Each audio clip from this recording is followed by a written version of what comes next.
Hello, everyone. Welcome to the first in a series of informational webinars.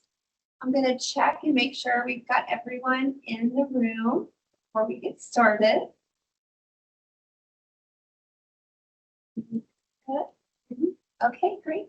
My name is Tara Johnson-Nome, and I'm the Executive Director of the Northern Kentucky Area Development District. Thank you so much for being with us today.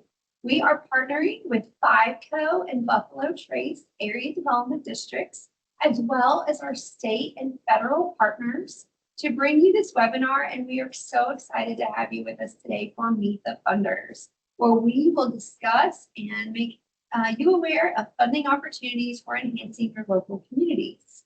In K8D, FiveCo and Buffalo Trace, along with 12 other area development districts across our Commonwealth, provide technical assistance and community development planning to local governments and communities. Playing vital roles in regions across the state, the ADDs were established by Kentucky State Statute in 1968 through legislative action by the General Assembly, designed to foster collaboration among local civic and governmental leaders to tackle shared challenges and seize opportunities that benefit our communities.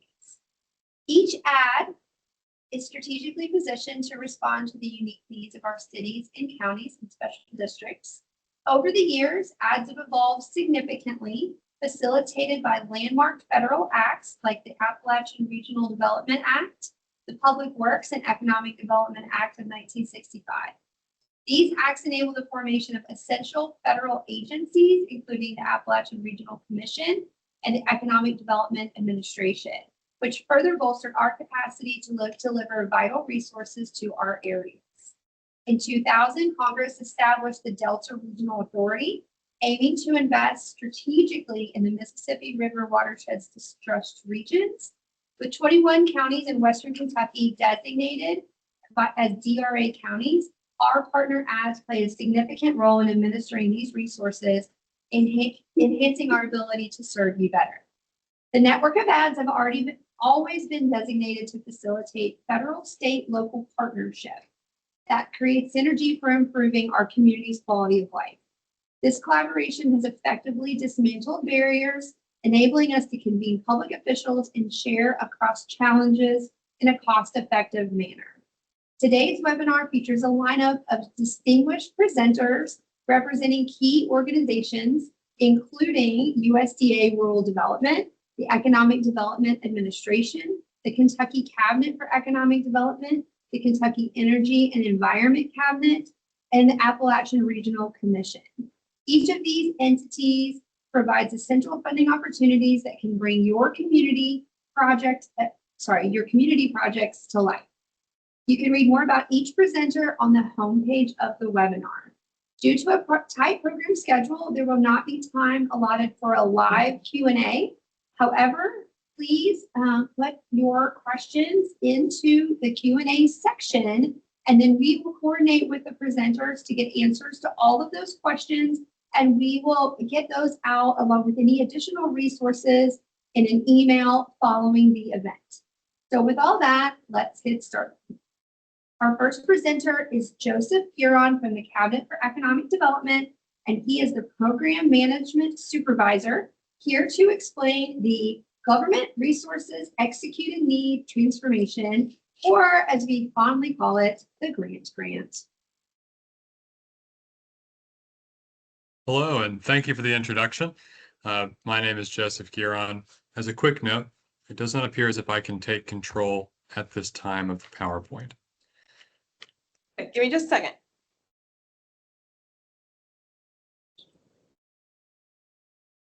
Yeah.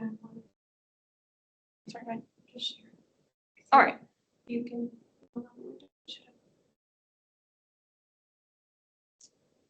Yes.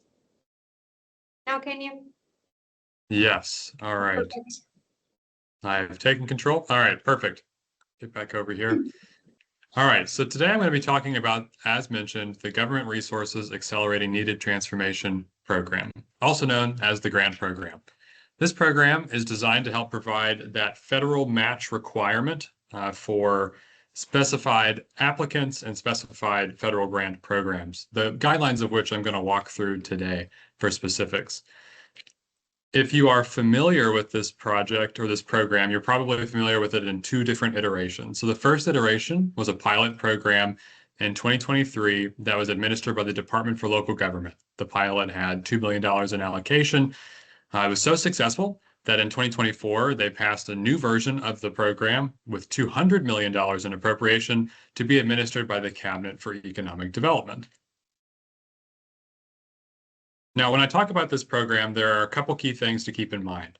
Yes, it is designed to help provide that required match for federal grants of eligible entities and types. It's a really lucrative, wonderful program. You just have to make sure you fit within these initial parameters that can sometimes be roadblocks to getting access to the program. So the first roadblock is determining if you're an eligible recipient for the program. And so this is outlined in statute. The applicant must either be a city, a county, a 501c3 organization, and that is specific to 501c3. It unfortunately can't just be a nonprofit. That's in statute, 501c3 specifically. A subdivision of a city or county, so something that has like a statute that determines that they're allowed to exist outside of the city or county government. Or finally, any entity organized in Kentucky providing public services through the list enumerated here. Now, these are specific examples provided in statute. So if you don't see your example on here for entity organized in Kentucky providing public service, it would not count in that way. So that's the first hurdle, the first barrier. If you find out that you're an eligible applicant, that's great. Now let's talk about the next box to work in. That's going to be program eligibility. So I've heard a couple names already mentioned today, and programs from these agencies, some of which that are here today to speak, are also included in this program. They're eligible for the grant program's match program. I'll quickly go through these. There's a couple different slides here on this as well. What does count? Another thing enumerated by statute. First, if it's from the United States Department of Housing and Urban Development, a great example of that would be Community Development Block Grant. So even though that is administered at a state level, it is a competitive process for federal funds. That's an important indication for this program as well. So something like that would count as they have a required match. Delta Regional Authority. Now this is going to be pointed out here in a moment as well, but a lot of Delta Regional Authority projects have match makes you more competitive, not necessarily that it's required. But we know that if a match is making you more competitive, it's sort of an inherent requirement. So statute has made a specific exception for Delta Regional Authority projects to allow for them to apply to our program, even if they don't specify required match and instead say it makes your application more competitive. Now that currently is exclusive to the Delta Regional Authority projects though. U.S. Department of Homeland Security, a great example here would be FEMA grants. We see a lot of those as well. This is a great time to point out that when you're talking about something at an overarching level, so departments, we'll see a bigger list here in a second, anything that rolls up into those departments counts as being a part of that umbrella. So when I talk about FEMA, for example, coming out of the U.S. Department of Homeland Security, that's a great example of what I'm talking about. U.S. Department of the Army, and then the 12 federal agencies comprising the Interagency Working Group on Coal and Power Plant Communities and Economic Revitalization. So that's a long name, but here's the list of those actual entities right here. And anything that rolls up into these that requires federal match counts for this program. A common example that comes up is the National Park Service. Well, the National Park Service has federal grants. That program, any of those would roll up into the U.S. Department of the Interior, for example. So once you've determined if you're an eligible entity, and then you've identified an eligible federal grant, so one that rolls up into one of these entities and requires match, the next component, after requiring matching funds, is to have a decision date that is no more than 12 months prior to or after our application date. So when I walk through the timeline here in a little bit, one thing you'll note is that we accept applications for this program every month. They're due on the first of each month. So then when we're working on these applications, we view them as due on the first. So for example, our next application cycle will be due March 1st. If you have a federal grant that you're applying to and you received it 12 months prior to March 1st, or you expect to receive it within 12 months from March 1st, you would be eligible for this program. Now, we also know that there can be some delays or changes in federal grants. So we also have the option to extend that by 6 months. If you apply, for example, expecting to hear within 12 months, and then it ends up being a little bit longer, we can provide a 6-month extension for those projects. Otherwise, you would need to resubmit and reapply if you were to receive it, say, 19 months after your initial approval. You also see here the comment about the Delta Regional Authority that says it makes the application more competitive. That's unique to the DRA. Next, it has to be an eligible project. Now, this one is a little easier to get to, as most eligible applicants are doing a project that is going to fit this criteria. It can either be on publicly owned land, property to be acquired to be publicly owned, or private property in the public interest and for a public purpose / benefits the community. There's a huge list on our application that sort of goes through what those kind of options look like. In addition, an other category that could be helpful as well. The next part is going to be a little bit of confusing language here. I'm going to use the word match a lot, but our program helps cover that required federal match, while the local match required that you see here is for our actual participation. Let's do a quick example. If you had a $1 million federal grant that required a 20% match or $200,000 in match, you applied for us for the $200,000 of that, you would need to provide 1 to 5% of $200,000 to the project as your own contribution. Now, this is based off of population. So Fayette County, Jefferson County, Northern Kentucky, that's 5%. The smaller and more rural areas will be closer to the 1%. And then finally, there is a scoring section. You'll see it on the application if you take a look at it. The minimum score required to qualify for the program is 60.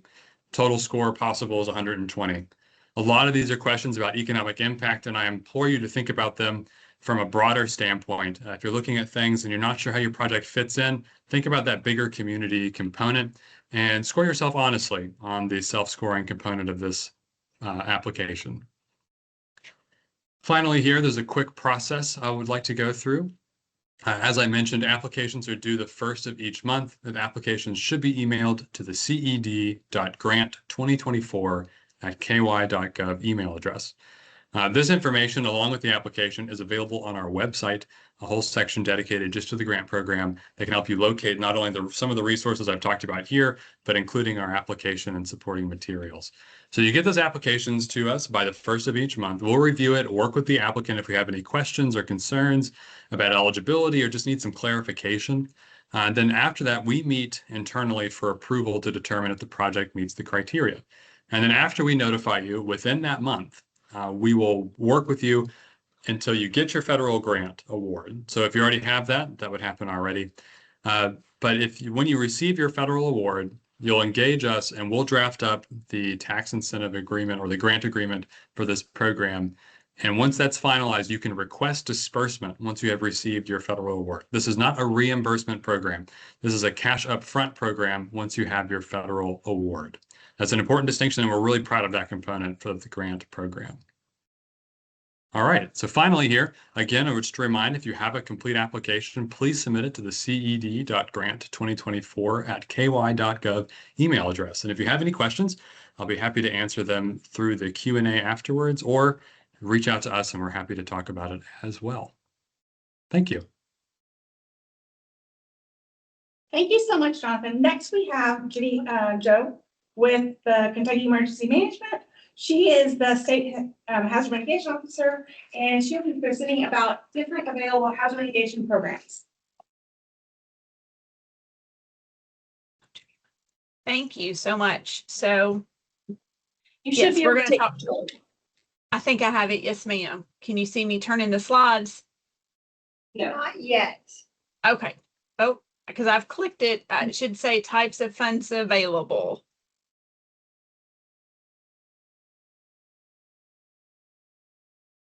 Okay, it's not popping up, but I can just navigate the slides for you if that's okay. Sure, that's fine. I'm clicking, but I guess it's not working. Okay. So yes, the types of funds available that we have.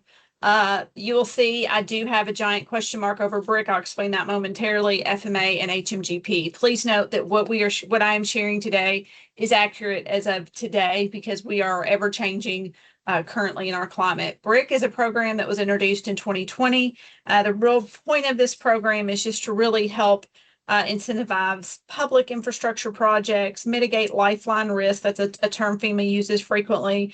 Nature-based solutions into projects, incorporating that and adopting and enforcing modern building codes.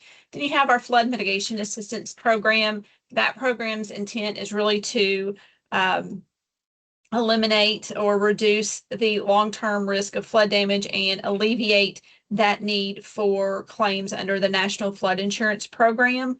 And then next we have our Hazard Mitigation Grant Program. These first two programs are considered non-disaster, and the latter program, the HMGP here, is considered a disaster program. Next slide.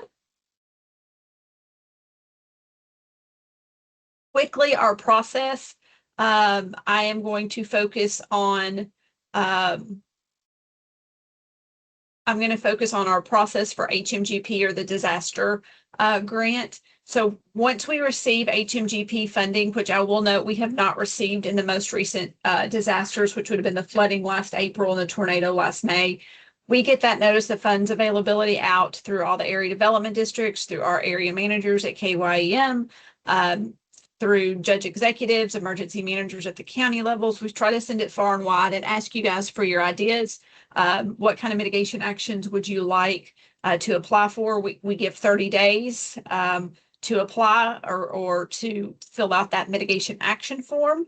Once that happens, from there, we have a meeting with our mitigation council who's made up of subject matter experts from across the Commonwealth. They will review those mitigation action forms and help us prioritize them so that we can move on into application development.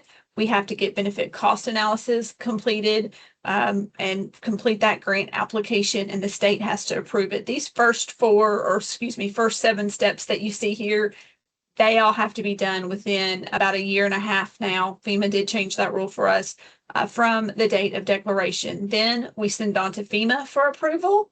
Once the project is approved, which that does take some time, then you will get into contracting with the state so that we can complete that scope of work, budget, and period of performance as it was approved. Every quarter, a report is due, and then we will come close out the project. I just simplified like years worth of work in one slide. Please know that. Next slide, please. As far as timelines, they do vary for our programs. If you are looking at a non-disaster grant, we have very quick turnarounds when we receive these grants. Please know, again, currently our fiscal year 24 NOFOs were canceled. 25s were never announced, and at this point 26's fiscal year 26 does not appear that it will be announced either. We have very, very tight deadlines. We only have typically 90 days to apply for those grants. So it's usually a very quick, about 30 days to tell us what you want to do, another 30 days to complete the application, and then we have it for 30 days of review and back and forth until we submit it to FEMA for review. And again, our HMGP, we do have about a year worth of time to get that one submitted to FEMA. Next slide, please. What we look for in applications, we have to really make sure they're eligible. We have to make sure we're conforming with the plans for both at the state and local level. We have to conform with all our environmental and historic preservation laws. We have to comply with 44 CFR, parts 9 and 10 that deal with floodplain management. We have to make sure we're solving this problem independently. It's going to be a long-term solution, that we're not just identifying something that needs to be solved. We have to complete a benefit cost analysis for the project, showing that these costs or the benefits will far outweigh the cost. If we're doing a project that is in the special flood hazard area, we have to ensure that we're participating in the NFIP program. And then we have to have documentation. We have to have feasibility, damage history, talk specifically about the property or the facility that we're going to be mitigating. And then we also have to address how we're going to meet the match requirements for our grants we're applying for, whether that's through cost sharing, cost sharing through either donations or actual cash in kind, things of that nature. Next slide, please. Examples of successful projects. I went back and with these 3 ads, you guys have actually done a lot of work over the years. We've had acquisitions over in the 5Co ad. We've had big drainage projects over with Buffalo Trace. We've had generators up in Northern Kentucky. And so just really quickly, just showing you some of these kinds of projects. We have lots of things that we are allowed to do. It's all listed out in our guidance. However, if you come up with something that you think you want to apply for, just because it's listed does not mean it is not an eligible activity. We just need to review it and ask FEMA. Next slide, please. Do's and don'ts. Do consider what your community needs, what's in your plan, what have you said that you want to do for your areas, how you're going to meet that local match. Make sure you have administrative capabilities for project management. We have to make sure that we have like a local champion who is going to concentrate on this project and keep things going. We understand everybody's busy, but we just really need that POC. Don't submit a project that's already started. That is not an eligible activity. Again, make sure you apply with a local champion. If you don't have somebody that can help with this project on a regular basis and pay and dedicate time to it, you may want to reconsider and apply at a time you have that. Again, documentation is key in everything in our world. Also, a lot of patience. This is not a quick program. This is not a fast program. But once you get that project and it's completed, it is well worth it. Once awarded, don't forget that we absolutely have to follow federal procurement requirements. That is a must and something that FEMA looks very closely at. Next slide, please. That's it. Thank you. Thank you, Jenny Jo. Yes, ma'am. Next, we'll have Haley Arnold with the Kentucky Energy and Environment Cabinet in the Division of Water. She is a Section 319H Technical Advisor, and we'll be discussing the 319H grant program.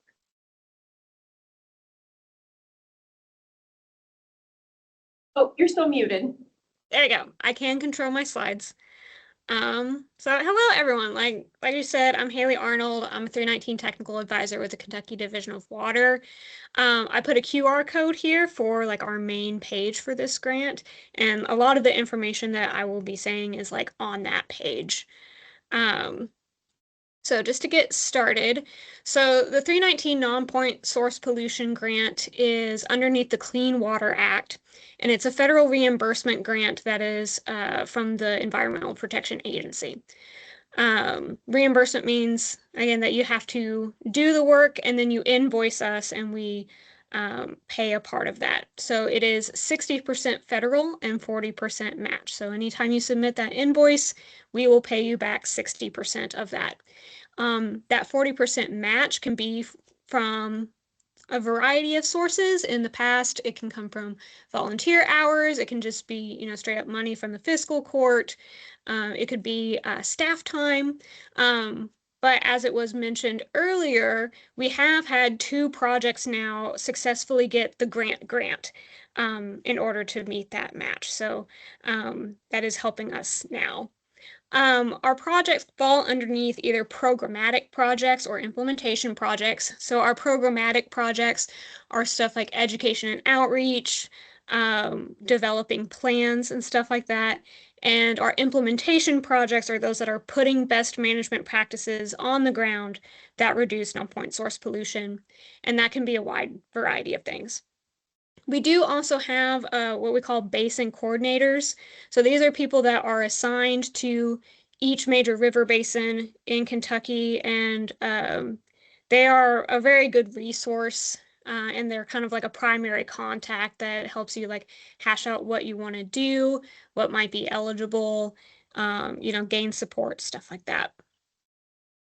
So for our application process, we actually have 2 parts. So the first part is a letter of intent, and this is kind of pre-application.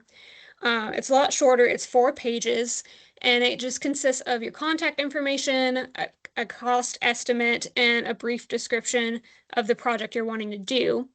And then you are paired with a technical advisor and a basin coordinator who becomes your resource for the application process. And you can meet with us, ask us questions, hash out some ideas with your basin coordinator. And this also really helps us check for eligibility before applying, because nothing's worse than filling out our, 30 to 35 page application just to find out that what you're applying for isn't eligible and we can't fund it. So it really helps with that. Our application, like I said, is pretty long. It's 30 to 35 pages, and it consists of several sections. We have like a project administration section, a brief summary of your project, background for like the area and how this project came to be, a more detailed description of the project, how you plan to involve the public, your budgets, people you are partnering with, what goals you're going to try to achieve, and some conditions that you have to agree to. And this can be really daunting, but we do have grant application instructions that are online, and we do also have a video walkthrough that you can watch, and it goes through every single section. We also have supporting documentation, so you will attach like an online tool report and then letters of support from your partners that say, we're supporting this project and here's how. And then any additional information that you want to add. A lot of times that's like helpful, like more detailed plans or like drawings or schematics of what you're wanting to do. So our application timeline, so our federal fiscal year starts October 1st, and then our letter of intent is due in November, and then applications are due in February. So that gives a couple months to really hash out that application with your tech advisor and your basin coordinator. We then make funding decisions in April. And then September is when we expect to get the award of funds from EPA. So yes, this is almost like a year after the federal fiscal year has started. Usually our contract start dates are October, and then we have in December our initial project meeting. So that's just another time where we sit down with your technical advisor, your grant administrator, and we go over, here's the paperwork, here's the expectations we have, here's the goals, here's the contract, and just make sure that we start off on a good foot. And then our grant cycle ends 5 years from the start date. So for example, federal fiscal year 2027 will start this October, October 1st, 2026, and it would end September 30th of 2031. So we usually like our projects to last about 2 years because that gives us enough time for the project to get wrapped up and turn in all of the final paperwork before that grant ends. And then also it gives us some time if like not all the funds are used that we can reallocate to something else. So what we look for in an application is actually pretty detailed. We have a rank and review criteria. So when we are judging these applications, we assign points for different things, and that criteria is all on our website. So you can see exactly what we're going to be giving points for. Some of those sections include the project features and location. We do like prioritize some locations over others, like if you have any source water that you're trying to protect, or if you have some hazard mitigation that you're also wanting to do. The project background, your plan of work and your measurable impacts, how like concise and clear that is really important. We have tasks and timelines, your budget, your partnership, and just how capable you are for a grant like this, community engagement, outreach, and education, and then like some project specific criteria. Because like I said, we have everything from writing plans to like implementing BMPs. And so those different kinds of projects have different kinds of criteria for them. And we do fund a whole lot of different BMPs. I have some pictures as an example here. Sometimes we're doing agricultural BMPs, sometimes we're doing septic work, and then sometimes we're doing stormwater management with like wetlands and stuff like that. So two examples of like BMPs, best management practices, sorry. Some examples of some successful projects. I'm starting off with a programmatic one. So this is the Upper Salt River Watershed Plan, and this was applied by the Mercer County Sanitation District, and they received $54,600 in federal. So then they have that 40% match to get the total. They're planning for it to last a year, and it's to write a watershed plan. So their deliverables are to analyze water quality data and write that plan, then submit that plan to the EPA, and have some community and stakeholder engagement. So then we move on to implementation. Now, I haven't mentioned yet, but all of our implementation projects have to come from an area that already has a watershed plan. So if you don't have a watershed plan yet, that's where you would start, and we would write the plan. And then from then on, we would like implement the stuff that's in that plan. So this one is the Bank Lick Watershed Plan update and implementation. They have been partners for a really long time. They have an older plan that they are trying to update. It's from a Bank Lick Watershed Council, who's a nonprofit. They received $250,000 for 4 years to update that plan and do continued work. So they have personnel support for a watershed coordinator who is like managing all of these projects, doing the watershed plan update, doing continued septic pump out repairs, replace, and installs, continued stormwater basin retrofits, continued riparian buffer work, and community and stakeholder engagement. And this was one of the two that got the grant as match. So some quick like do's and don'ts, definitely use that letter of intent. It really helps get that feedback to you early and work with your basin coordinator. I have a map here that kind of shows those river basins so you can get an idea of who your basin coordinator would be. Definitely be like concise and precise. It's a lot of pages to go through, so that really helps us on our end. Definitely connect with other recipients. We have had a lot of people reach out to those who have already been awarded for advice and for support and letters of support, and that's been really successful. Definitely consider hiring consultants or watershed coordinator. A lot of people can feel overwhelmed by having to write a watershed plan, but you can like prepare to like hire a consultant for that. And watershed coordinators are very valuable in managing all of those projects and making sure everything's done on time. For the don'ts, definitely don't skip over the application instructions. They are very detailed and will answer a lot of the questions that you have. Don't wait until the last minute to start. It is a long application. And then when the project starts, don't fall behind on reporting invoicing. We do require like quarterly reports and invoices. And once you fall behind on that, it's really hard to get caught up. So yeah, thank you. Thank you so much, Haley. Next up, we have Dale Booth, the Kentucky Energy and Environment Cabinet Division of Water. She's an environmental scientist advisor, and she'll be presenting on the OSG program. Okay, well, thank you for having me today. I seem to have control of the slides, so I think we're good to go. As they said, I am Dale Booth, and I am actually part of the Division of Water Source Water Protection Program, and one of, at the moment, 2 technical advisors for the OSG program. So OSG is the shortening of a very long name for the program, the Sewer Overflow and Municipal Stormwater Reuse Grant Program. And this is federal funding that was authorized by the 2018 America's Water Infrastructure Act that's intended to address stormwater-related issues.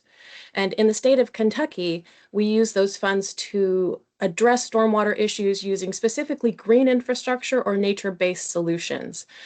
And what's unique about this pot of money is that it is designed so that we can really try and target municipal entities and municipalities that are located or qualify as rural or disadvantaged. Seeing as how in many situations, green infrastructure solutions seem to be portrayed as not as accessible to these types of communities. So when I am talking about rural, that's defined in this grant as a population of less than 10,000. And to qualify as disadvantaged, we are using the definition that is given in the intended use plans for the state revolving fund. So if you're familiar with that, communities with a median household income of less than or equal to 80% of the Kentucky median household income is what qualifies as disadvantaged. The thing to keep in mind, though, is if you are, as an applicant, are not meeting either of those qualifications, that doesn't mean that this pot of money is closed to you. It just means that you'll need to provide a 20% match instead of getting a match-free grant. And as with Haley's program, this is one of those pots of money where you're going to be spending the money first and then being reimbursed for the work. To be eligible for this pot, the project must address issues related to stormwater management utilizing those green infrastructure or nature-based solutions. So we're talking about anything from utilizing natural infrastructure like installing wetlands or riparian buffers, also more engineered solutions like permeable pavements or tree boxes or rain gardens. That's the type of thinking you want to have when you're thinking about projects for OSG. And we do have a project minimum. You have to have a project that at least starts out at $150,000. In general, the amount of money that's available to this is certainly not as high as what the grants program has. Projects tend to come in around the $200,000 to $300,000 level, just to give you something to shoot for. Though we will, of course, take every project as a case-by-case basis. The only real requirement there is that you look for that minimum project cost of $150,000. And then selected projects will be required to meet the federal program requirements of Build America, Buy America, Davis-Bacon, and the National Environmental Policy Act. So the application process is just like Haley's program. We have a letter of intent. This is not required, but it is highly encouraged because this gives you a chance to really have a sit down. You're going to submit this letter of intent and tell us what you want to do, what information you have about it, and then you're going to be contacted by a technical advisor who can talk through it with you and clarify any questions we have, which is really helpful when you're refining your application. So absolutely, I would say do not skip this step. The formal application is 8 pages, and it covers what you would expect: your organization input, info, goals, objectives, deliverables. We're trying to get a good idea of what you want to do, what partners are involved, and the specifics so you can really explain to us what's happening, giving us project maps, site plans, engineering documentation if you have it, and any information you have on budget on the front end. The application timeline, at this moment, it is preliminary, but in general, the project letters of intent are due in May. And then we like to see the application sent in by early July.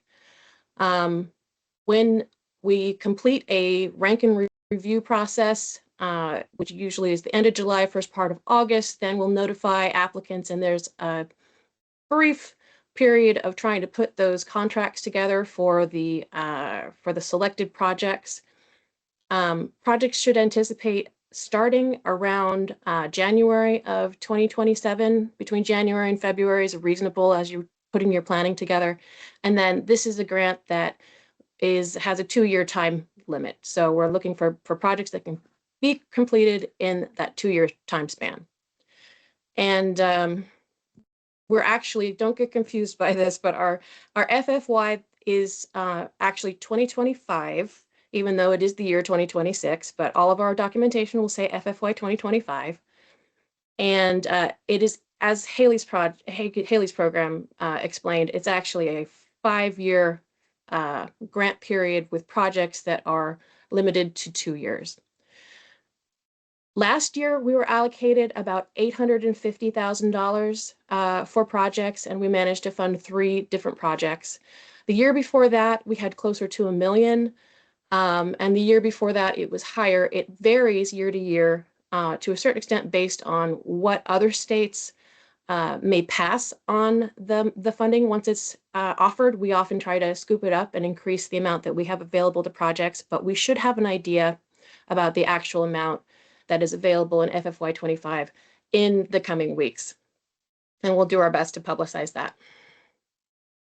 So what we look for in an application, not to state the obvious, but make sure your application is complete and finish all the sections.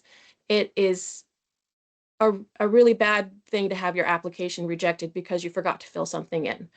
And we're more than willing to assist with any questions that you have about the sections in the application. Coming in with a reasonable budget is very important for this because we have a limited amount of money that we're dispersing.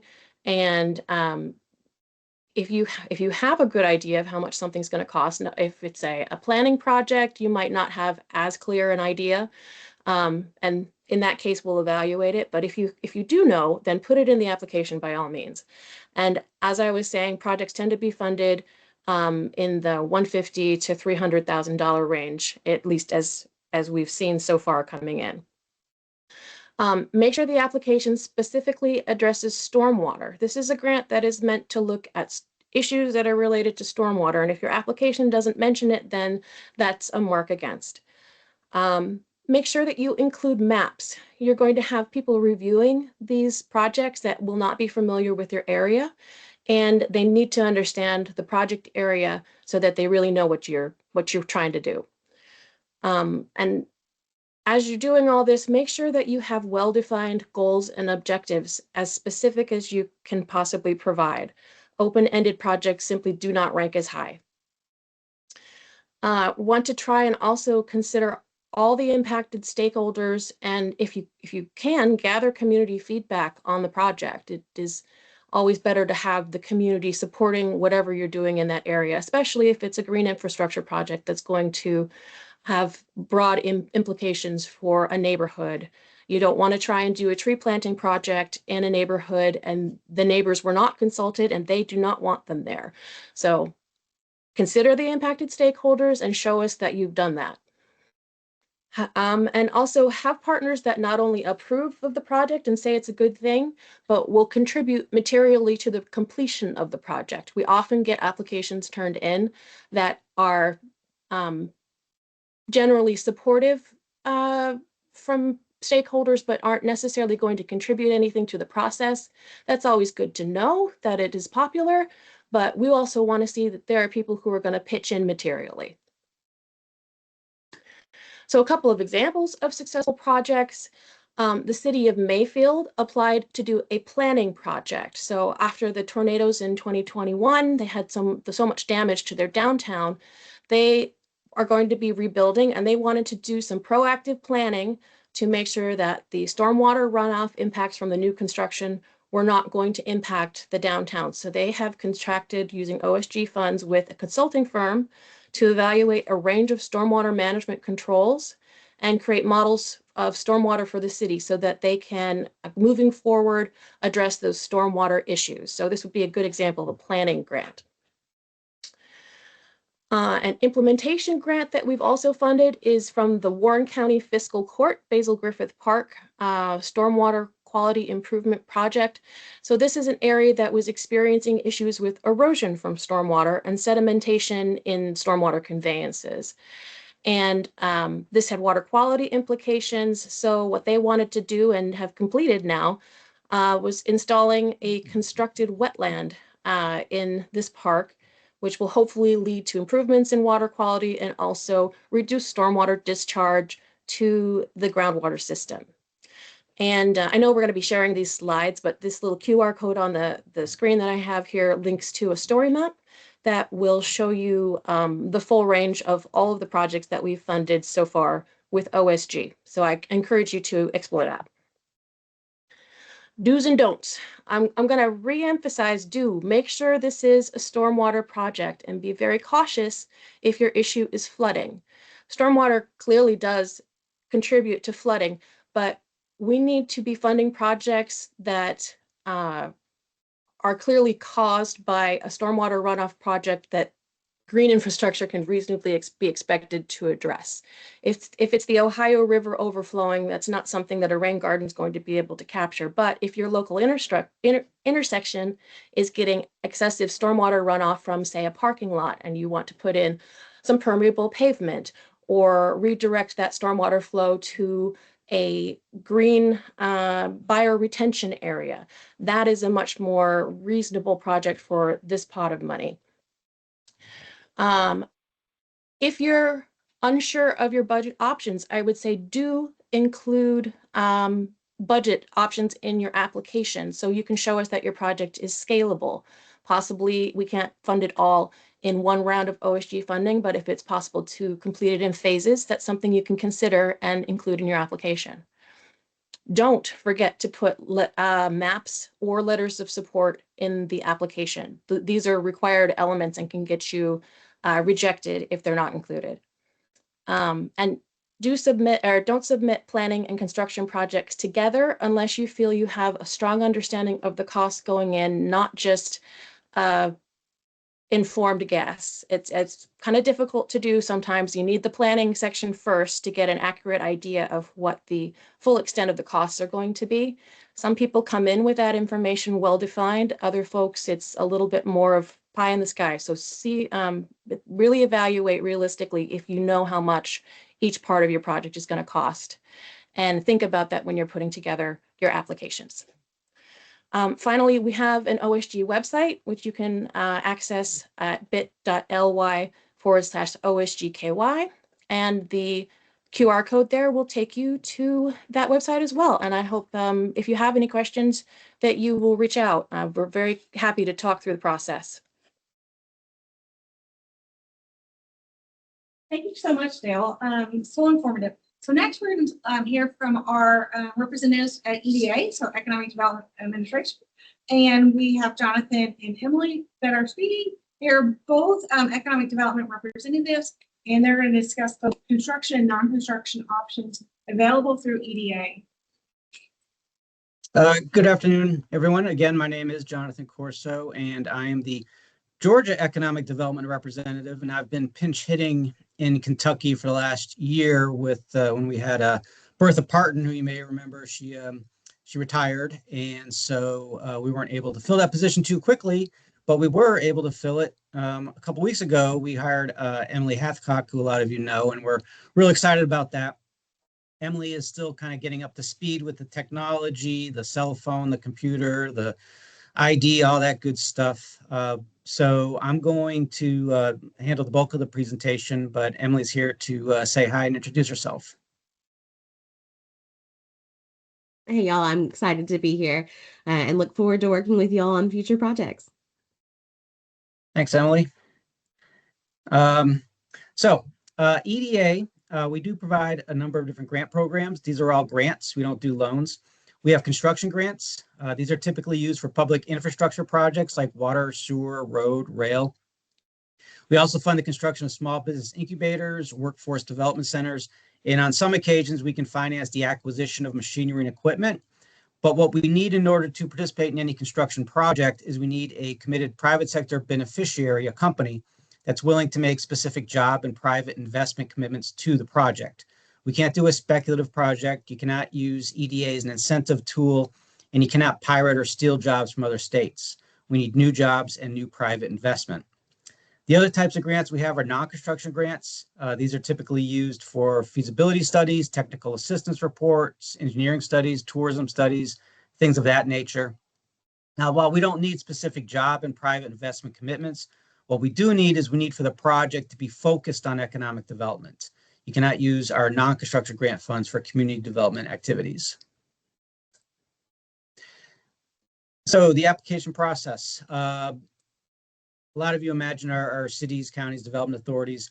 You're probably already registered in the system for award management. If you're not, you need to be. You need to be registered in SAM before you can register in the Economic Development Grants Experience, or EDGE, which is our Salesforce program that manages the application process, the award process, and everything in between. So you need to be registered in both those systems before you can apply. You apply through sfgrants.eda.gov. That's where you access the application. And you can go into sfgrants.eda.gov and look at the forms and all the required documents that you need to submit, just so you can kind of preview them and know what you're up against. If you are considering applying for an application, you should reach out to your area development district. They are experts with EDA. They do a number of grant projects through EDA over the years, and they can save you a lot of headaches and a lot of time as you go through the entire application process. So I strongly encourage that, although it's not required. So the application timeline, it is a rolling deadline. We don't have any specific deadlines, although you do need to be mindful of the federal fiscal year, which ends September 30th. On any given year, we tend to not run out of funds, but when it gets to be May or June, we've pretty much identified all the projects we're going to fund for that current fiscal year. But if you were to apply in June, July, or August, you would simply be rolled into the next fiscal year beginning October 1st. But you basically apply when you're ready. The process does take a little while, as you can see. When you submit the application, it's a very interactive process. You'll be working with Emily. You submit the application, she will have an opportunity to review it and give you some comments, hopefully within 30 days, maybe sooner, just to give you some tips if the application is complete, what needs to be provided. If the application is not competitive, maybe how you can strengthen it. But those are very valuable comments that you'll receive, and you should definitely listen to her advice on that. Once you're happy with the application and Emily's happy with the application, Emily will bring it to our review committee and recommend it for funding. And that process may take 60 to 90 days. So, now you're up to 90 to 120 days when you've submitted the application. Once the committee has reviewed it, it then goes to EDA headquarters for a decision, and it's out of our hands. So we can keep you up to date on where it stands in the process, but EDA headquarters is going to review it and do what they need to do to ensure it's a good investment for EDA. So we look for a number of things in an application. If it's a construction project, we generally will look at the cost per job, because hopefully you've identified a beneficiary. No specific number, the lower the cost, the better, the more competitive the application is. So $5,000 is kind of an idea of what we're looking for, but we've funded projects at $15,000, $20,000 per job. It really is case by case. We also like a lot of private investment in the project. Private investment is measured by the company's facilities, the machinery and equipment that they're investing in your region. So again, the higher the number, the better the number. A typical number might be 22 private dollars for every EDA dollar. But again, we've done projects much lower than that, but that's generally what we try to achieve. Investment priorities. Above and beyond the cost per job and the private investment, EDA has a number of priorities that we try to achieve with our projects, and you should meet at least one of our priorities and probably 2, 3, maybe 4 of those priorities for a competitive application. There are 5 priorities. The first one being critical infrastructure. So if the project is a water project, you've checked that box. Workforce development is one. If your project involves training workforce, you can achieve that priority. Innovation, entrepreneurship, a small business incubator might be an example of that. Economic recovery and resilience, that might be you're in a disaster area, you've suffered a natural disaster, and you're helping the area recover from that natural disaster and build resilience against a future disaster. And lastly, manufacturing. If your project assists a manufacturer, that's a mix for a competitive application.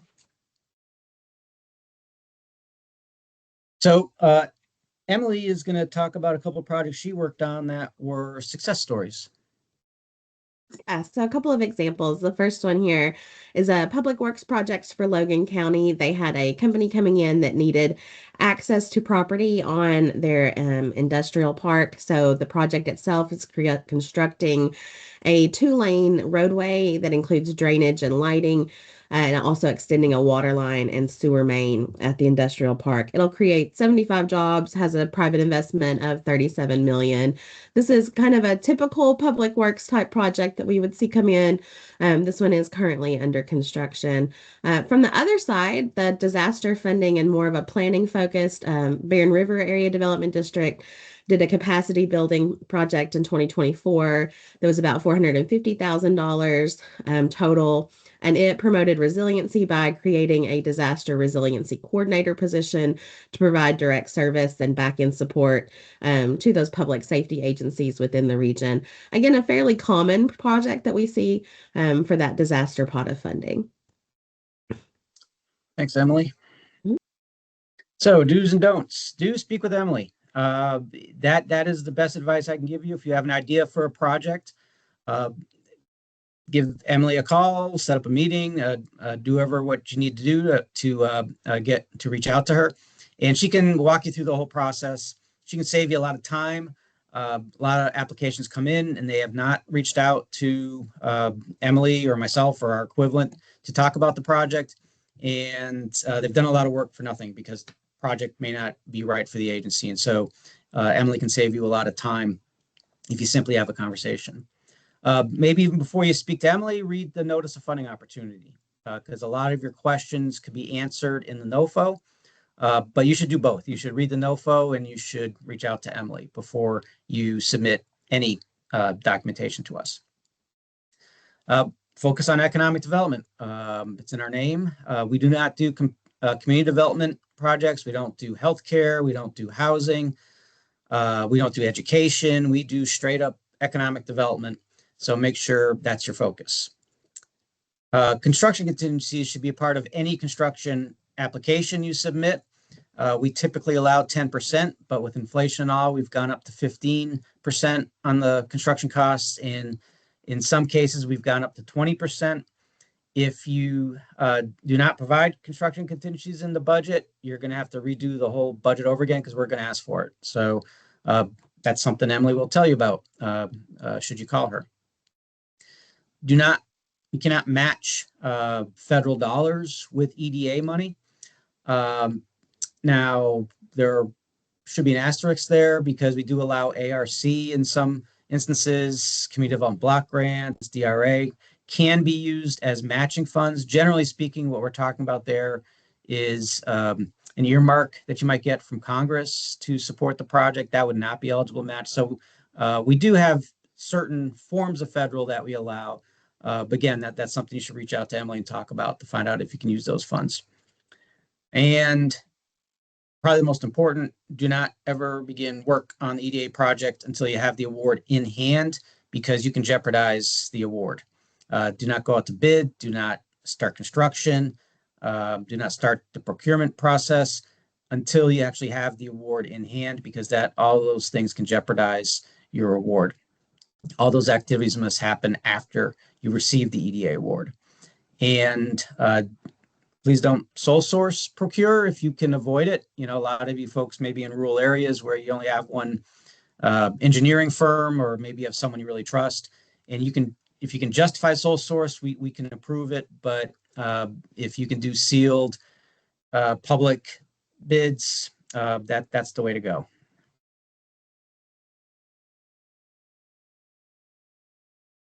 And I'm done. Thank you very much. Yeah, thank you both. Thanks, Jonathan, for the last year, and welcome Emily officially. Next is Leslie Gill with USDA Rural Development.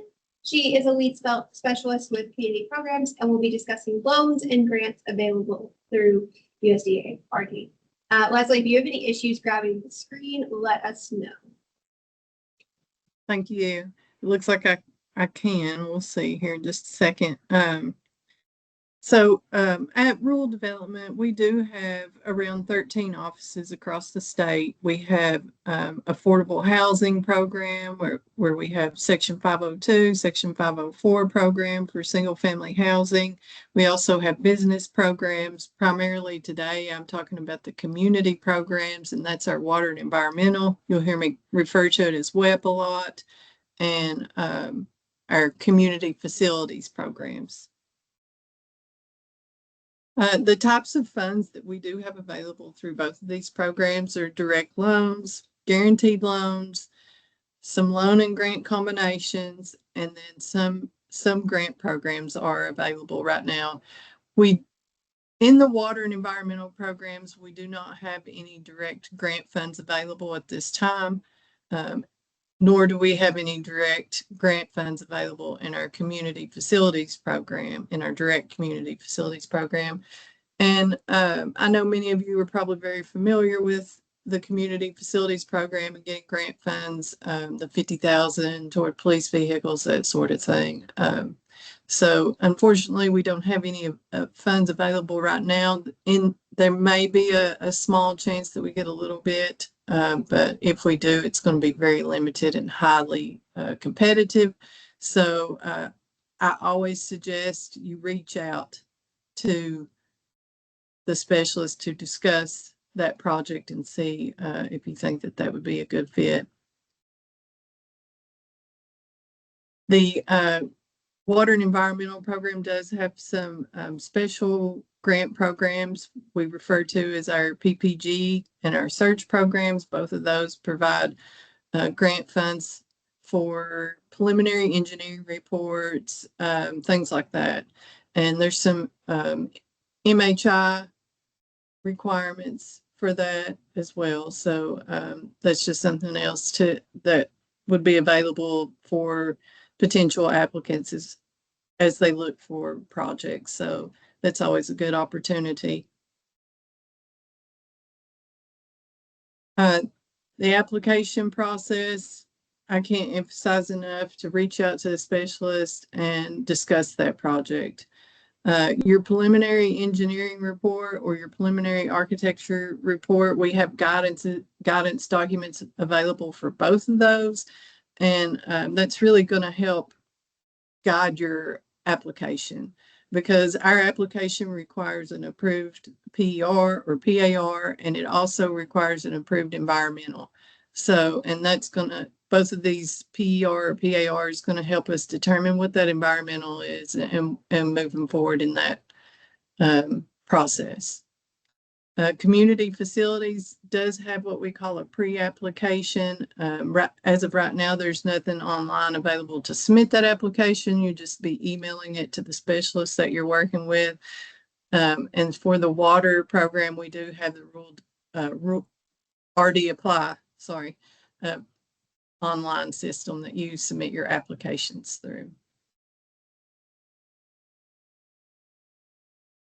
Application timeline can vary. We do not have set dates on application submission. It stays open. Of course, we, keep in mind the federal fiscal year when we're typically get our budget amount. Right now, we do have our allocation. And so we are taking applications and continue to take applications year round. So just keep that in mind. Of course, these type of applications take time. We're looking at a lot of different things as far as financials go and that type of thing. And I did mention there's a little blurb on there about the potential for some small amount of grant funding available, and those pop up in a quick turnaround on those. So what we look for in an application, rural development defines rural for the water and environmental program, it's 10,000 or less. And for the community facilities, it's 20,000 or less. We're also looking for matching funds or any other available funds in the project. And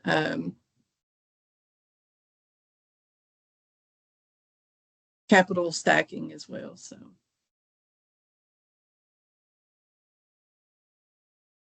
he did provide a couple of successful projects. I think he just wanted to highlight UPIC. They had it was a combination of guaranteed and direct loans. And then the Western Pulaski County Water District was able to get a loan and grant combo for their project.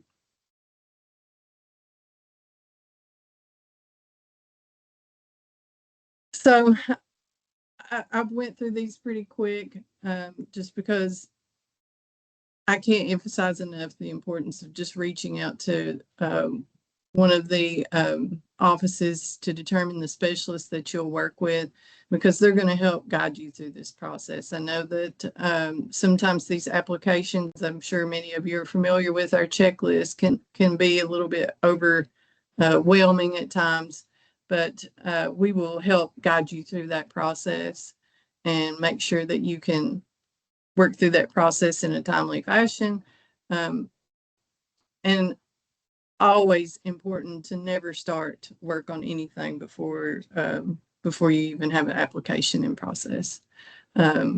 Anything that construction wise, you never start construction before you have your obligation of funds or anything like that. We can't reimburse for anything like that. So just want to mention that. So please just emphasizing again to reach out to us, and we will sit down and have that initial meeting with you. We'll discuss if what is eligible. We'll look at your service area, determine that eligibility, and work with you on getting the project started.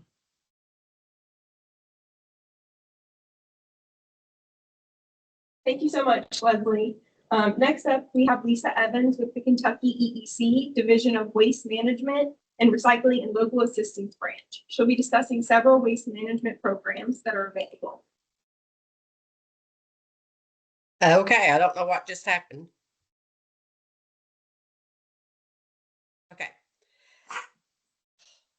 I'm sorry. He never barks at anything, and they've decided to do surveys in the neighborhood today. So I'm Lisa Evans, and I've been with the cabinet for 27 years and working on grants all that time. Shut the door so he can't come back in. One thing that I'm seeing different from the ones everybody else is talking today and myself is that all of my grants are state grants. There's no federal funding for these grants. And our branch oversees 8 different grant programs. One thing we say about the application process, read all of our applications thoroughly because they're incorporated by reference, but when we send you a cover letter or in the agreement, that's where we can make specific changes. So be sure to read everything thoroughly, meet the deadline for submission, provide all the required attachments for a grant. If we're asking for support letters, we're asking for quotes, make sure you provide that with the application when you send it in.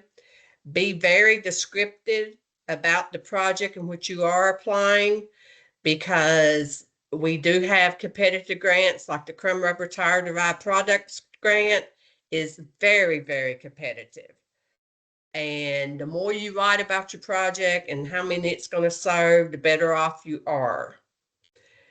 And also provide your federal ID number, because we have to have that in order to issue the check from the state.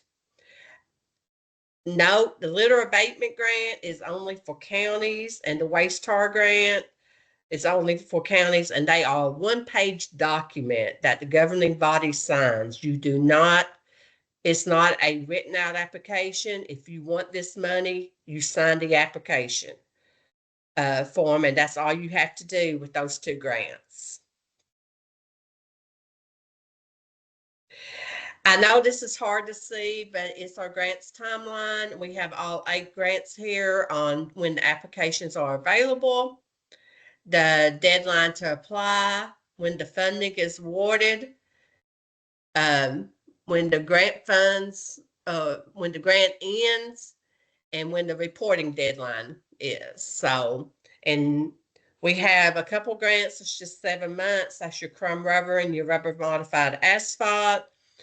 We have 4 grants that are fiscal year grants. That's recycling, composting, household hazardous waste, and the waste tar grant. And the litter abatement grant is a calendar year grant. And illegal open dump grant is actually a 14-month grant.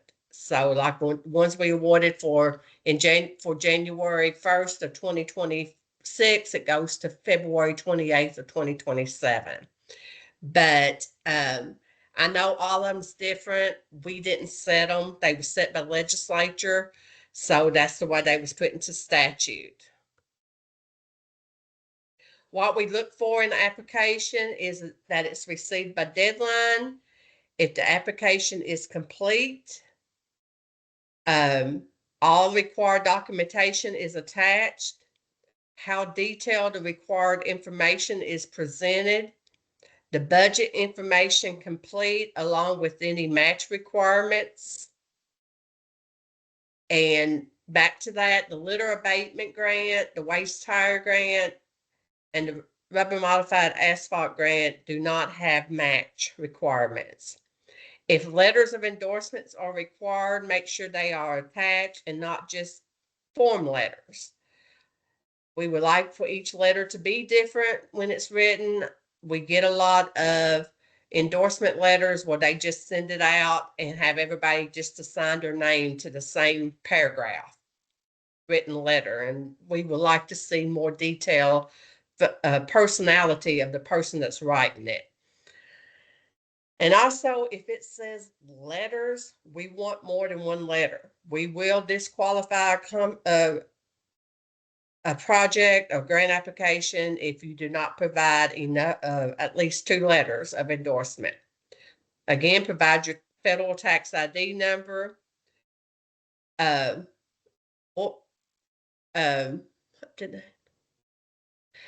make sure that all the contracts are up to date and any endorsement letters are for this grant cycle, because we didn't get awarded last year. We're just sending in this year with the same grant, with the same endorsement letters, and they was dated 2 years ago. And also make sure you tell us how many people it will serve. Examples of successful project. This is one of our crumb rubber grants. It's a poured in place playground down in Somerset, Kentucky. It was the very first one that we did. And this is a walking trail that we did in Greene County. It was our first walking trail. The playground in Somerset, it still looks that blue. And it was put down in 2018. And I have pictures from 2024 and it still looks the same. The walking trail in Greene County, Lester Hart, the day that they put that down, it was 98 degrees and they're on their hands and knees spreading that asphalt, modified asphalt with just a spreader to make it all even. So the do's and don'ts. Do be very descriptive with the explanation for the need of the grant. The more you write about it, the better you are. And the don't leave questions blank. Complete the entire application. If a question does not pertain to you, put in A, but do not leave it blank.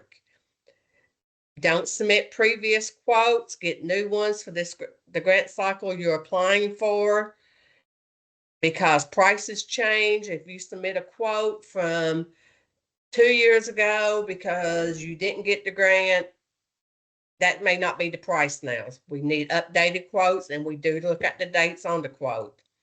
And do not be afraid to call and ask questions. We're here for you. We want to award as much money as we can, that they allow us to, and do not be afraid to call and ask questions. I probably didn't use my 10 minutes, but that's where we are. All of these are state funding grants.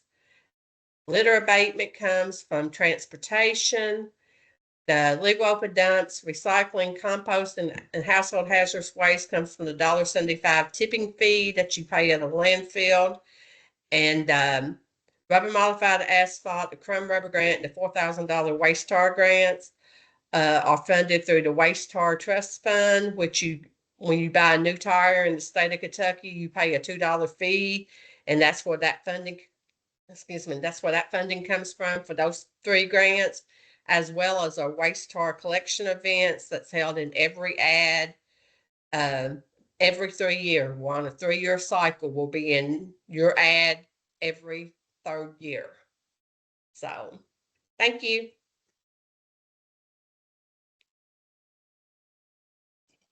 Thank you, Lisa. Now we have Kirsten O'Leary with the Kentucky Department for Environmental Protection.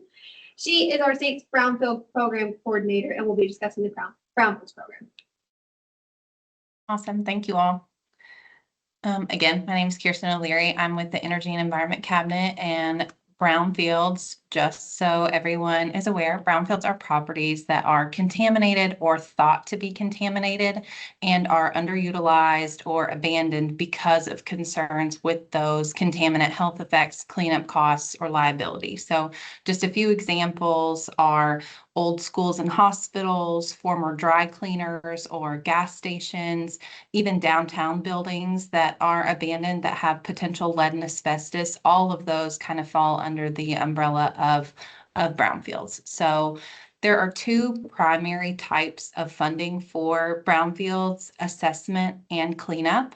So assessment funding is for environmental side assessments like phase ones, phase twos, hazardous building materials surveys, and in some cases, assessment funding can pay for planning activities and for community engagement.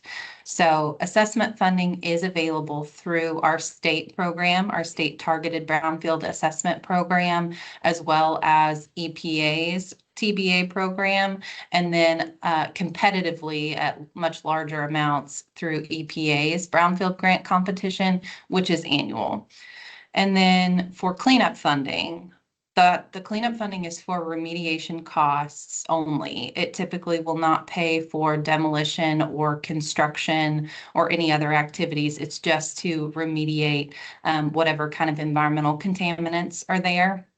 And in order to be eligible for for cleanup funding, you must be a bona fide prospective purchaser, which means that you have to have had a phase one environmental site assessment within 180 days of the property acquisition. So if there's ever any questions about, purchasing properties and doing those kind of transactions and making sure that you have access to funding and liability protections for brownfield sites, please don't hesitate to reach out. But cleanup funding is available through both EPA's competitive brownfield application that we'll talk more about, as well as our Cleaner Commonwealth Fund, that is a revolving loan fund that we operate, as well as a couple of other revolving loan funds that are available throughout the state.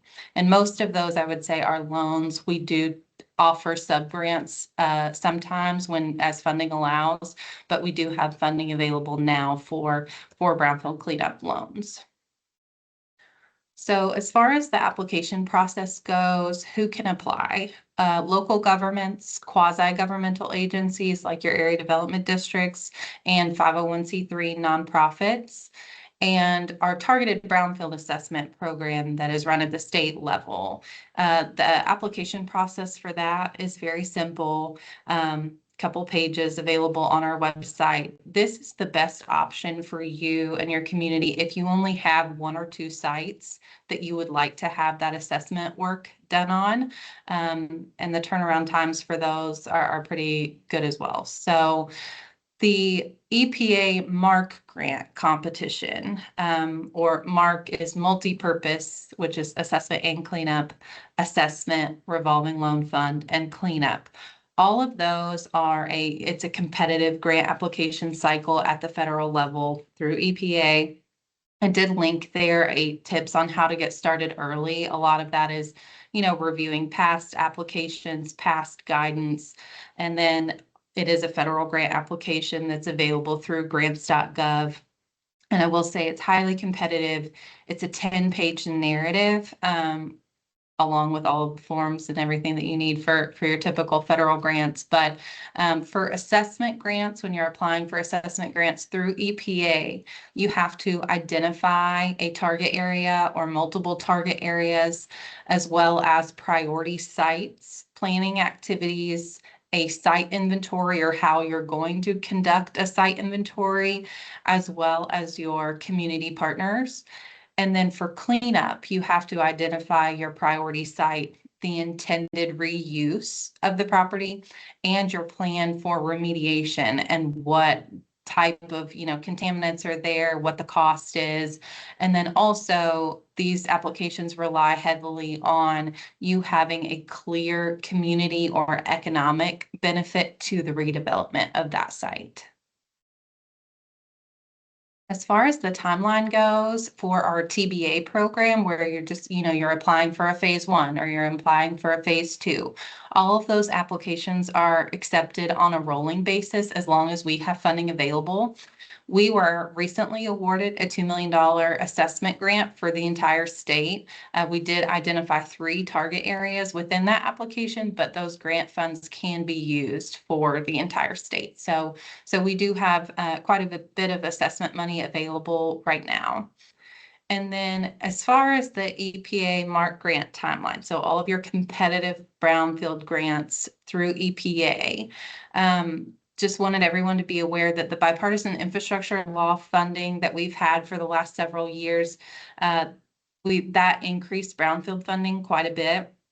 Cleanup amounts were as high as $5 million at one point throughout that 5-year process. So for fiscal year 26, so, starting October 1, whenever the next application cycle rolls out, probably in the fall, there will no longer be those higher cleanup amounts available. We're anticipating it to go back to pre-bill award amounts, which were around 500,000. But keep an eye out for that guidance. Those solicitations, like I said, typically go out in the fall, and then they have a 60-day turnaround time. So prior to this year, those were due at the end of November. I think with, unexpected like government shutdown, things like that, applications were just due at the end of January this time. So those decisions should be made by June of 2026 if you applied for a competitive Brownfield grant application for fiscal year 26. So, and then the Cleaner Commonwealth Fund loan timeline, all of our brownfield cleanup loans are available on a rolling basis as well, as long as funding is available. And all the requirements for that loan very closely mirror the EPA cleanup grant competition. It's just a loan versus a grant. So what we look at and look for in an application is a compelling story about how brownfield sites are impacting your community and how those assessment or cleanup dollars would positively impact the community. There is a major focus on community need and community involvement. And then EPA is really looking for readiness. Are you ready to move forward with this project? So much so that they've developed this EPA Revitalization Ready Guide. It also comes with an interactive workbook where you can start on a site inventory and detail a lot of the things that you're going to need throughout this process.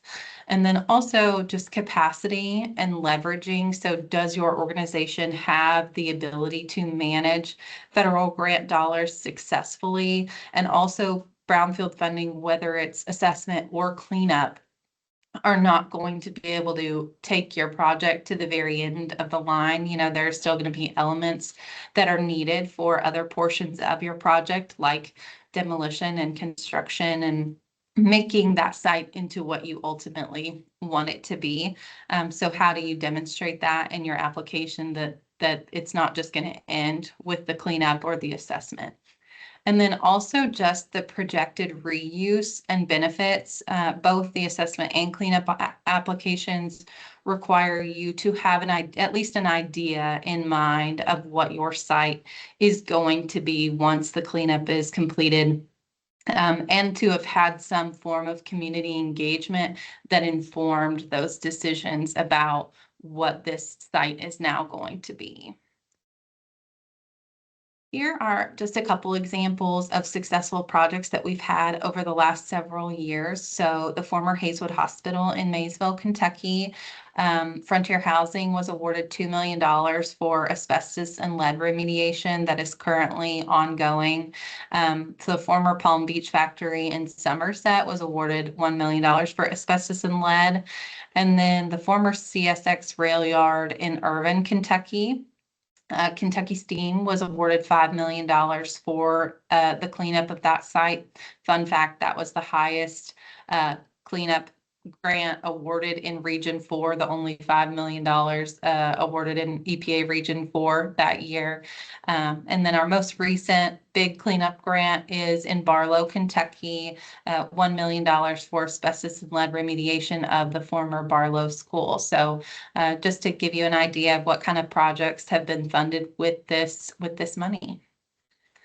And then just some do's and don'ts. Do contact our team at the Kentucky Brownfield Program with any site assessment or funding related questions. We're happy to help. Do not acquire a piece of commercial property without a phase 1 environmental site assessment first. That can cause a lot of delays and unnecessary property transactions and things when we're looking at moving forward with a brownfield redevelopment project. So just make sure that if if your city or county or organization is being donated a piece of property, or if you're purchasing a piece of property for $1 or $500,000, make sure to get a phase 1 environmental site assessment first before you do that, ideally within 180 days of the property transaction.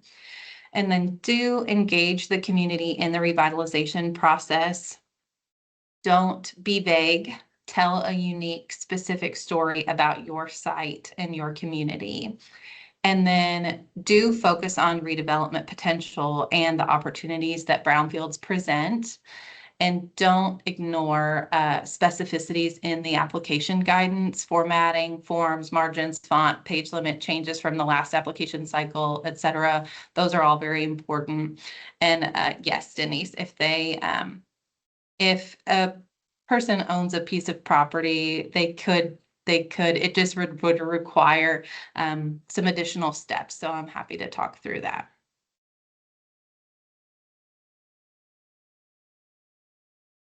Thank you so much, Kirsten.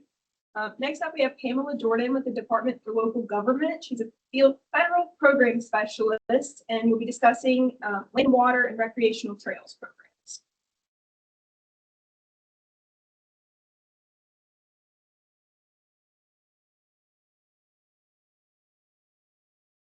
Hi, everyone. Thank you for having me today.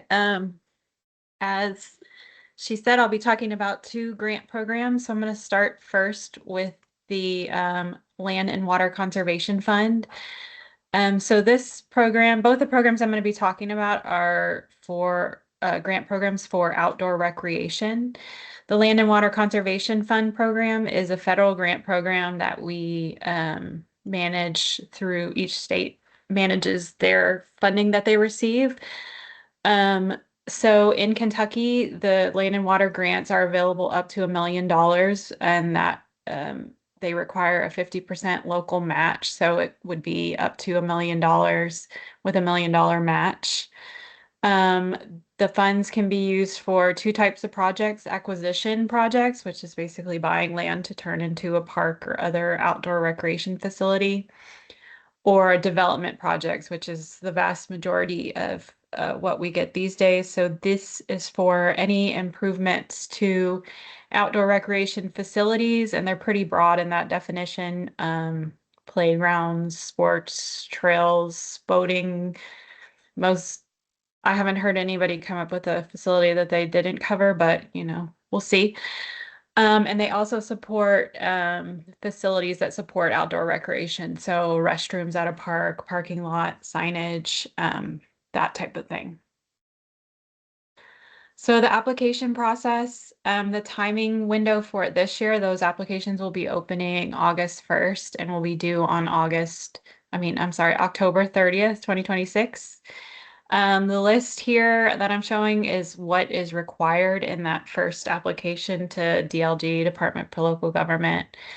I won't go through this in detail, but the last year's application is available on our website, and this year's will be similar, maybe some minor changes. So if you're interested, feel free to take a look and let me know if you have any questions. Some of those do have longer lead times, so I recommend starting the application early so that you are ready to go by that deadline date. The application, the way the timeline works, it's kind of a 2-pronged process where you are applying to the state, and then we turn around and the state applies on the community's behalf to the National Park Service at the federal level. So it is a very lengthy process because there's a lot of steps and players involved. So as I said, that application window to DLG will be open in August to October.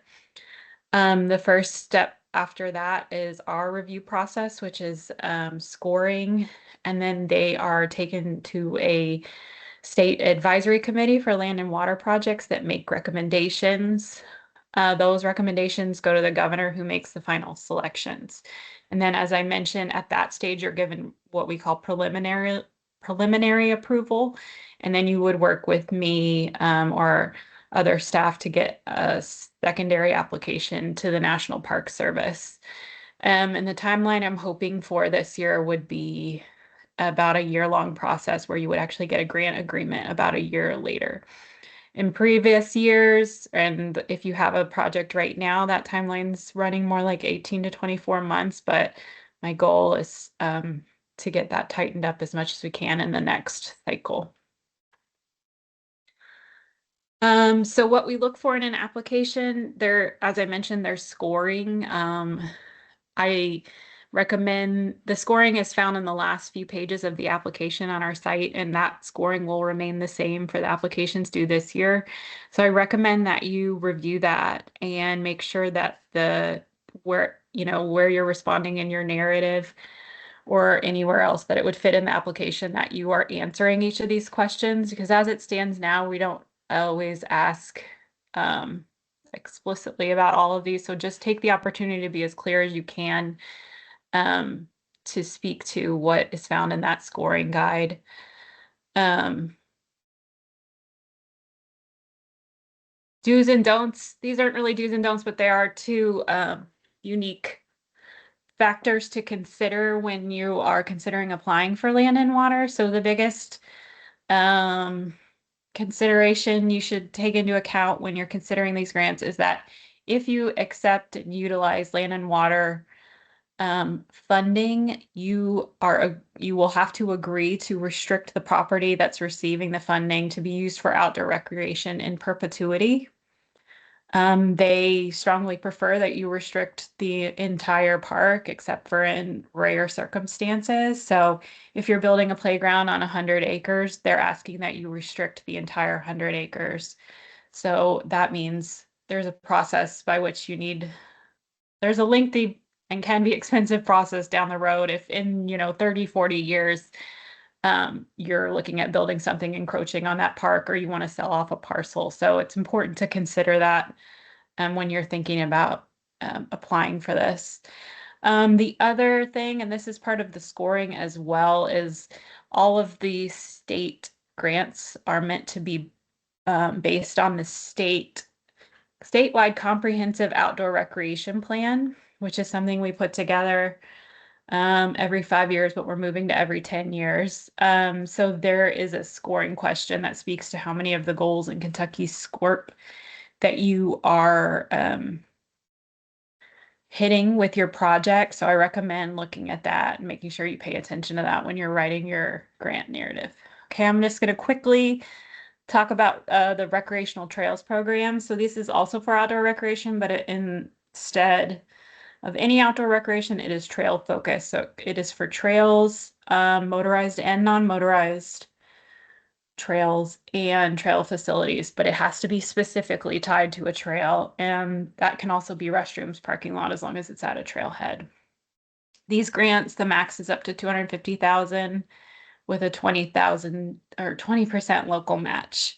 And this is also federal money, but you apply to DLG, and then like with the land and water, there's a process by which we submit an application, and the funding ultimately is from the Federal Highway Administration.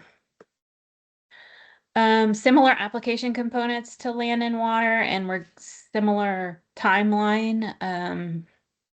So these will also be open August 1st of this year through October 30th. The timeline is also similar because it has a scoring and advisory committee, and the governor ultimately makes the selections, as with the land and water. Once you get the preliminary approval, this one is much quicker because the process with federal highways is simpler than that of the one with land and water. So the timeline is a little shorter. It could even be quicker than what I've stated here, because once you get that preliminary approval, if you've already turned in everything and everything looks great, you could get an award within, I would say 2 months, as long as your project's ready to go. Like with the land and water, there's scoring. It's a little bit different. It's not tied to the SCORP goals in the same way, but it just looks at different things, like a longer trail gets more points. the type of population that can use the trail, that can add to your points if you're including a lot of different population groups. If you're a trail town, that also gets you some points. So this is really a do, not a don't, but motorized trails, we are required by the Federal Highway Administration to spend 30% of our funds each year on motorized trails. And historically, we get the vast majority of our applications are non-motorized trails. So if you have a motorized trail project where the land is owned or where the city or county would want to or has a motorized trail area and you're interested, this is a great opportunity because frankly, your odds of getting a award are much higher just because of the proportion that we're receiving of non-motorized trails. Thank you.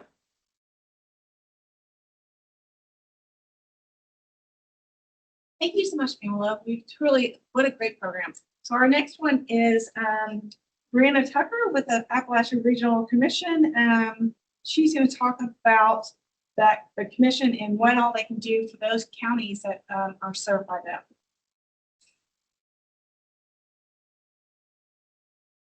Hi, everyone. Let's see if I can, there we go. I can take control of the presentation. My name is Brennan Tucker. I am the Kentucky State Program Manager for the Appalachian Regional Commission programming here in the state of Kentucky. I'm housed under the Department for Local Government, and so I have a pretty strong relationship with a lot of the other programs that we have in DLG, including PAM's programs as well as the CDBG program.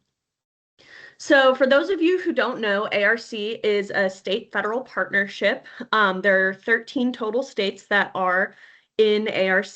Kentucky is one of them. And we fund projects that are in the 54 ARC counties in Kentucky. You see this map here, that shows the types of counties that we have. So every county has an economic status designation, and that will determine the required match for every project. So those counties in red are classified as economically distressed, which means they have a 20% match. At-risk counties are the ones in the orange, and they have a 30% match requirement. And transitional counties have a 50-50 match requirement, and it's those 4 counties that are in white. Funding is available for a variety of types of projects, but everything has to tie into economic development at the end of the day. ARC is an economic development commission, and every project, no matter what, has to show some sort of economic impact. We see a lot of community infrastructure, workforce preparation, community leader and capacity building, and other priorities that your community could have.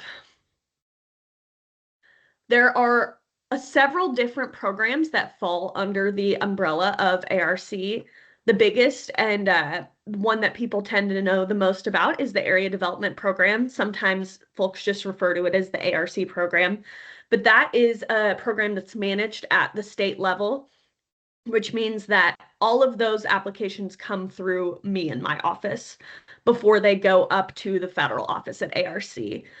This program makes investments in 2 general areas, which would be critical infrastructure and then business and workforce development. However, this is the most flexible of all the programs. So if you have a project that would do economic development for your community, but doesn't necessarily fit into one of those boxes more neatly, we can always talk about it and see if that's something that ARC could do.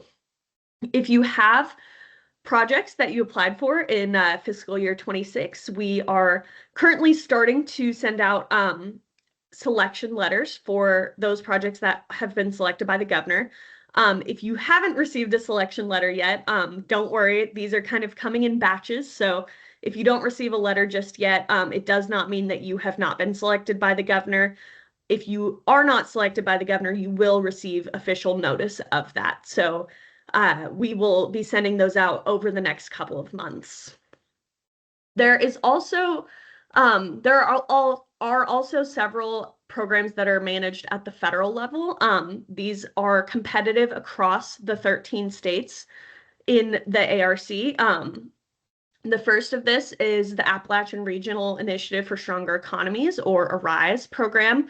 This is specifically for multi-state projects that are strengthening Appalachian business and industry and growing and supporting the development of new opportunities across multiple economic sectors. So if your community is on the border with Ohio or Tennessee or whoever, another ARC state, you could combine forces and come up with a multi-state project that you could apply for the ARISE program. It does not have to be physically next to one another. So if you are a university or a nonprofit and you have a partner who's in another state, but you don't technically border one another, that's okay as well. As long as you have a partnership and you all have clear, distinct roles in what the project would do. We also have the INSPIRE program, which is Investments Supporting Partnerships in Recovery Ecosystems Initiative.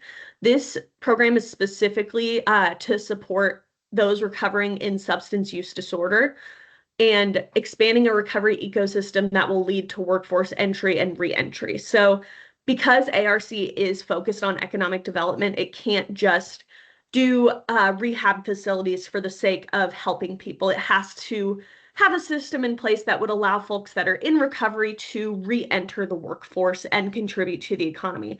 Or alternately, it could be to train those people who are working at the rehabilitation facilities, things like that. I think the best projects that we see for these support the post-treatment to employment continuum. So this could be an employer who is seeking funding so that they can properly support people in recovery when they enter the workforce or re-enter the workforce. And I want to make a note that there will be a notice of solicitation of applications for this program that comes out within the next few weeks. So definitely keep an eye out for that. Another program that is managed at the federal level is Partnerships for Opportunity and Workforce and Economic Revitalization Initiative, commonly known as the POWER Initiative.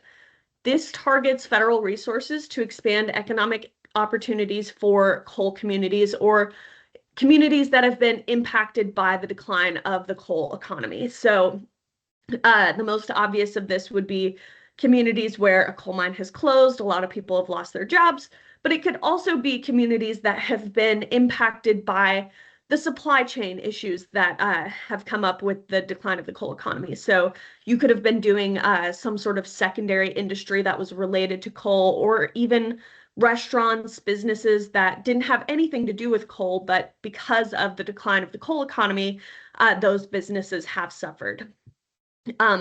The idea with this is to strengthen a variety of industries, diversify the economy, and this could include advanced manufacturing, entrepreneurship, healthcare, workforce development.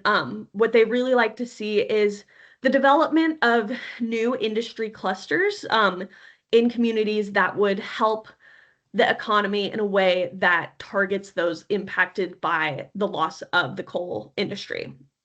I will also note that there will be an opportunity for applications for this program as well coming up in the next couple of weeks.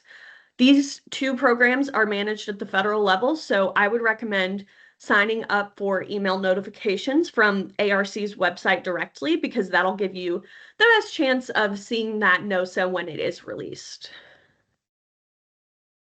In terms of application processes and timelines, the federal programs are managed separately from us. So those NOSAs are released from the federal office, and the NOSAs will have the timeline. Usually I would say it's about 6 months from the notice of solicitation of applications to the announcement of projects. For the area development program, that is managed from our state office, and those applications will be due September 30th. They will open August 1st this coming year. That is a more flexible program. So if you have a situation where there is an emergency, something that is really, really vital to the community that falls outside of the application window, please reach out, because we do maintain a certain level of flexibility with that, and we do have the ability to accept pre-applications out of cycle if it's something that is really, really urgent. For the area development program, review of pre-applications happens within my office. We review applications for eligibility, viability, readiness, and then we send a list to the governor so that he can pick from those projects that are ready to go. The governor then selects projects and invites them to submit a full application. We work with the applicant to get a full application ready and then submit it up to ARC for final approval. For the federal programs that I mentioned, those are scored by myself and my team. If there are other states involved in the project, the other states score them as well. The ARC federal office scores them, and independent subject matter experts will score those. So it's kind of a combination of an average of scores, as well as for power, there is a coal index score that is just based on what county you're in. There's nothing to do for that. It's just based on the economic impact of coal on your county. Like I said, timeline varies based on each program, but keep an eye on the ARC website as well as the DLG website for any information about when application cycles open up. What we look for in an application, the main things would be alignment with ARC goals, alignment with state priorities. These would come from the ARC strategic plan and then the Kentucky development plan for the Appalachian region. We need a clear project narrative. We have to have a very clear idea of what you're looking to do. Any sort of sustainability efforts in place. ARC doesn't like to fund projects where you're just going to keep having to go after grant funding indefinitely. They like to see a project where if you get this money, it will then be something that the community can manage in the long term. In addition, every project has to have performance measures, which would be outputs and outcomes. This could be a variety of things. It could be linear feet of water line that have been installed. It could be number of jobs created, number of students and workers trained. There are guides to performance measures on the ARC website. So if you have a project in mind, I would take a look at that and see where your project could fit into those performance measures. The budget for the project, this is really important, and ARC has to be the last funding source in the project. We know that a lot of projects kind of tend to piece together a funding package with a lot of the other funders that we've seen today or private donations, but ARC will not approve a project until every other funding piece is in place. In addition, the funding sources have to match the budget, and the budget has to be aligned with the cost estimate for the project. So if you're a construction project, you would have to have a preliminary engineering report or architectural report to guide what your budget is going to be. Just some examples of successful projects that we've seen. ARC did a grant of $2 million to the Eastern Kentucky Concentrated Employment Program for the Career Pathfinder Network project. It places dedicated career counselors in 5 school districts to help students get career advice and connect them to career and employment opportunities. We've seen broadband projects like the Leading Age Kentucky project. There are access to capital projects such as this one with the Mountain Association, who is a community development financial institution, and this project is allowing them to provide lending and technical assistance to underserved businesses. There are also tourism projects, such as this $50,000 grant to Johnson County Fiscal Court to explore the option of expanding the Country Music Highway Museum. So this was actually a planning grant to look at the feasibility of doing this project. And I personally love planning grants because we tend to get a lot of better projects for implementation down the line when you've put in a year's worth of planning into the actual project. Those are just some examples. ARC does so many different types of projects. A lot of those are available on the website that you can look at. And you can also look at other states' projects as well. In my opinion, there's no such thing as plagiarism when it comes to grant applications, because you can just look and see what has worked well in other communities that may work well in your community. I think that imitation is the most sincere form of flattery. So if you see a project that you're like, this would be incredible in my community, go with that and explore those options as well. In terms of do's and don'ts, these are mostly do's. Do make sure that the outputs and outcomes, aka the performance measures, are clearly outlined to show economic impact. I cannot emphasize enough how much projects need to show the economic impact that they have on a community. Even if you think it's the most obvious thing in the world, don't assume that people are going to make that jump.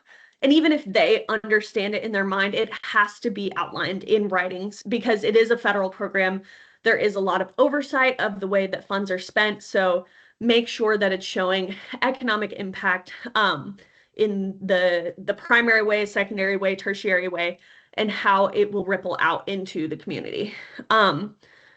Clearly fit the project scope in the narrative sections of the application. You don't have to write a novel to show the project scope, but just make sure that the project goals are clear. So if you want to put in a water line, we don't need 30 pages of why you need this water line, but just show what the water line is, show where you want to do it, why it's important. Make sure that you get down to the bottom line. Matching the timelines and the budget across all of the application materials. When you have a project, you have to do a work plan. And if you say your start date is January 1st, 2027, but in your work plan, you're showing work happening in 2026, just make sure that all of that lines up because ARC does look at all of your application materials to make sure that every piece of the application is the same in other places.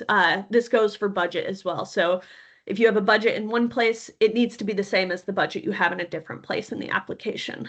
I think I mentioned this before, include strong detail on sustainability and capacity to administer a federal grant. Federal grants do have a lot of oversight on them, and it is important to have the capacity to administer a federal grant. We have had instances in the past of projects that receive funding and then kind of stall because they didn't actually have the capacity to implement the project. When we approve a project, we want it to happen. We want it to go, draw down the funds, and get started. So make sure that you include detail on how that is going to happen. And finally, if you have project partner roles on here, so if you have partners in a project, say the city and the county are working together, or the city and a nonprofit, or you're working with partners across state lines, clearly define what every partner's role is in the project. Because we want to know that each partner knows what their responsibilities are so that nothing gets dropped along the way. If you have a partner who it's mostly just in name, that's okay, but just make sure that it's clear what their role is and why they're being included on the project. And that is all that I have. Thank you. Thank you so much. I learned a lot. That was a great presentation. So before we wrap up, I just wanted to provide a couple of quick reminders. If you heard something today that you want to ask more questions about, please put those questions into the chat. We'll be working with all of the presenters to get the answers, and then we'll post an email to everyone who attended with the questions, answers, and additional resources. In the meantime, today's presenters touched on just a few of the many available grant opportunities. So if you want to learn more, you can visit our website, nkadd.org, and under publications, you will find a link to our 2026 Grant Opportunity Guide. I know FiveCo and probably Buffalo Trace have similar things, but that'll just make it easy, and we'll send out all of those links in the follow-up email. Once again, I want to extend a sincere thank you to all of today's presenters. You all did a great job. I learned a lot. Thank you to our partners for this event, FiveCo and Buffalo Trace Ad. If you're from outside of one of our 3 ads, thank you for attending. Thank you to everybody who attended and participated by asking questions. I know hopefully this sparked a lot of great ideas, and we look forward to hearing from you again soon to work on your community's projects. Thank you.